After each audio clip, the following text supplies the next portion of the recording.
täna presidendi poolt kinnitatud tuleva aasta riigieelarve kohaselt tõuseb palk 2 korral lausa. Kas see on märkimisväärne, sest tegelikult kui neid numbreid vaadata, siis palgatõus on ainult mõned 10 eurod. Tähendab, et tere ka kõigile ja rõõmusõnum muidugi vahva, aga see on kust nurga pealt nüüd vaadata. Tähendab, et muidugi palgatõus on hea asi, õpetajate väärtustamine on veel parem asi. Aga nüüd ma küsin niimoodi, et kellel see palk nüüd siis tõuseb? Kes on õpetaja?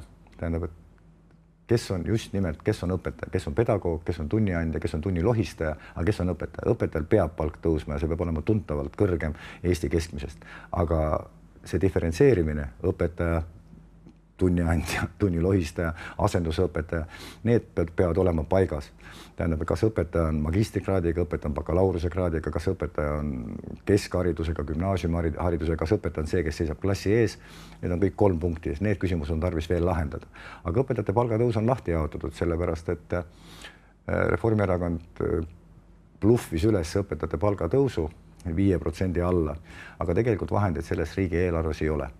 Ja esimese raksuga peaks nagu õpetajate palk tõusma kuskil 2,3–4% ja siis teise etapina septembrikuus peaks tõusma ligi 10%. Et selline on plaan. Kuidas see plaan nüüd täide läheb, see oleneb kõik maksude ja kõikide muude asjade laekumisest ja edukusest, et kas kõik asjad toimuvad, mis on planeeritud või mitte. Aga samal ajal suurem võit koolidele on see, et tugiteenused tulevad riigi rahasusse tagasi ja koolidel läheb selle võrra õpetajatel töö kergemaks. Nii et see on tegelikult kõige tugevam rõõmusõna ja kõige suurem õnn ja kõige suurem töövõit meil, kui et tugiteenused ja õpetajate palgatõus on selge, et õpetaja palk peab tõusma, aga kes on õpetaja? Nii et tugitöötajad on siis logopeedid, psühholoogid ja need, kes aitavad õpetajatel laste kasvatamisega hakkama saada. Just. Praegu see asi läheb järjest keerulisemaks, praegu on järjest rohkem väikeklasse, 1-1 õppeid ja tegelikult õpetajal puudub, no kas just puudub, aga on raske neid pädevusi leida, et ta saaks ükstaskõik mis kandi pealt lapsega hakkama, sellepärast neid lapsi on nii palju ja iga päevaga läheb see spekter aina laiemaks, sellepärast neid nõnda nimetatud hälbeid ei ole, aga nad nimetavad seda niimoodi, et hälbed muutuvad järjest värvilisemaks, et seda ära tabada, seda muret ja murekohta, et kõrvaldada, see õpetaja lihtsalt ei ole füüsiliselt aega selleks. Mis te sellega mõtlete, et õpetajad peaks saama siis palka vastavalt sellele, et kas nad on kirega oma tööd tegevad või lihtsalt klassi ees seised, et kas siis tõesti saab neid kuidagi selekteerida või kes seda peaks siis selekteerima? No see on korrektne riiklik järelevalve. Tähendab praegused nagu haridusametid ja maavalitsus, mis küll praegu on küsimärgil, kas nad jäävad alles või ei jää, eks ole, järelevalve, kes atesteerib. Mingil ajal härra Aaviksoo oma suure uutmise käigus, eks ole, kaotas kõik kategooriad ära, kõik tehti õpetajaks, ükskõik mis asi on, kõik on õpetajad, ükskõik millise ülikooli ta lõpetas, kõik on ülikooli lõpetanud, kuigi enne seda olid instituudid ja tehnikumid, eks ole, aga siis ühe latiga löödi pauhti kõik ülikoolideks, diplomid on kõik ühtemoodi, magister on siuke nii, nagu ta on, siis äkki kõrgharidusega võrdsustati bakalaureuse kraad, eks ole, aga need on täiesti erinevad asjad. Et kunagi nimetati bakalaureust lõpetamata kõrgemaks hariduseks ja magister on siis kõrgharidus ja vastavalt nii jaotusid ka palgad vanasti.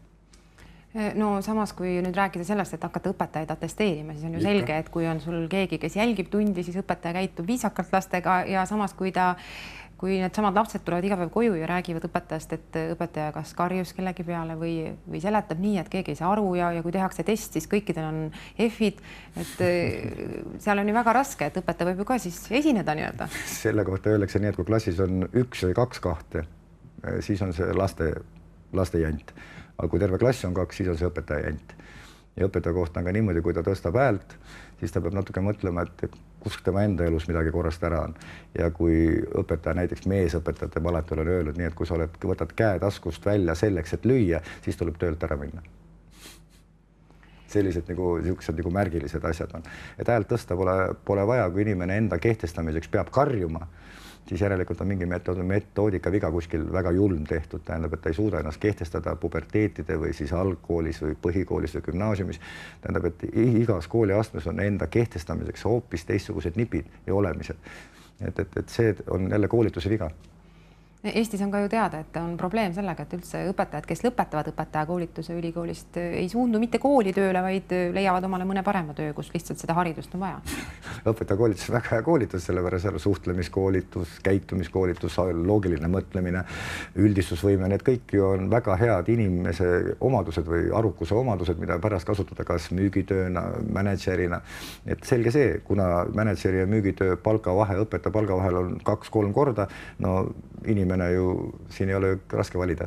Nojah, selles mõttes, kui me nüüd vaatame seda, mis nüüd jaanuarist tõuseb õpetajate keskmine palk, siin on öeldud vähemalt 1200 euroni, see on siis bruto, neto on siis 960 eurot ja siis septembrist hakkab olema õpetajate keskmine netopalk 1005 eurot, siis see väga kutsuv ei ole, et millised meetmed veel peaks siis riigi poolt olema rakendatud, et õpetajad tahaksid kooli minna ja kui me nüüd kuuleme ka seda, et lapsed ju koolis, seal on üks paras segadik kogu aeg.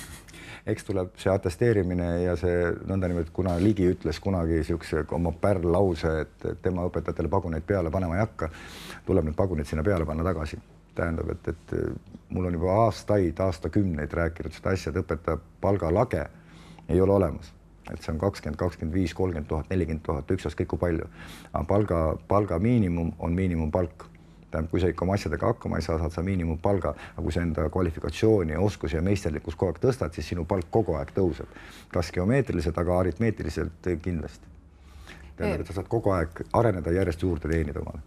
Me oleme rahvusvaheliselt tuntud oma väga heade PISA-testi tulemustega, laste PISA-testi tulemustega. Me igal pool armastatakse seda näiteks tuua, aga samas, kuidas siis need kõik asjad omavahel seotud on, et need väikeste palkadega õpetajad suudavad nii tarkasid lapsi kasvatada ja samal ajal lapsed, see kooli käitumine, see muutub, nagu te ütlesite, see spekter, nende diagnooside spekter läheb aina laiemaks, kuidas need asjad kõik omavahel niimoodi. See on väga lihtne seos on. Tähendab, et au ja kiitus meie õpetajatele, et nad on suutnud hoida keskmist taset täpselt ühel samal tasemel. Et Eesti nagu keskmine haritustase, PISA-testi küsitlused ja kõik muud näitavad see, et nad ei lähe ülespoole ega allapoole. Me oleme kogu aeg nagu ühe nivoo peal, meie õpetajad olenemata nendest reformidest ja seda kohutavat mõnitamist ja muud värki juurde sinna. Nad suudavad teha oma tööd hästi ja hoida stabiilselt, ülejäänud kukuvad. Ja mis kõige haigem lugu on selle juures, et peaaegu otsene korrelatsioon on sisserändajatega. Mida rohkem sisserändajad, seda hulluema kolinaga PISA-testid kukuvad. Et järelikult meie poliitika on praegu õige, kuna meil rändepoliitika on peaaegu nullis, et me nagu inimesi sisse nagu aru lagedalt ei võta. Tänu sellele meil testid seisavad. Aga võtame Saksamaa ja need on kõik kolinal kukkunud alla. PISA-testi tehakse ju nii, et võetakse juhuslik valik 15-aastased, iga teine vastab. Aga kui sul iga teine satub näiteks mingisugune teistsugune inimene, kes ei tunne üldse meie tähestikugi, ta vastab ju nulli peale. Sealt see keskmine tase tuleb vist vastu maad, aga meie õpetajatele sügav kummardus sellepärast, et nendes tingimustes, kus nemad töötavad ja kus meie ja mina töötan, need tingimused on arulagedad ja me teeme väga head tööd. Aitäh, Märt Sults, ja ega haridusteemad, need ei muutu mitte kunagi ebaaktuaalseks. Ei, see on ikka, kõik teavad haridusest ja meditsiinist kõike.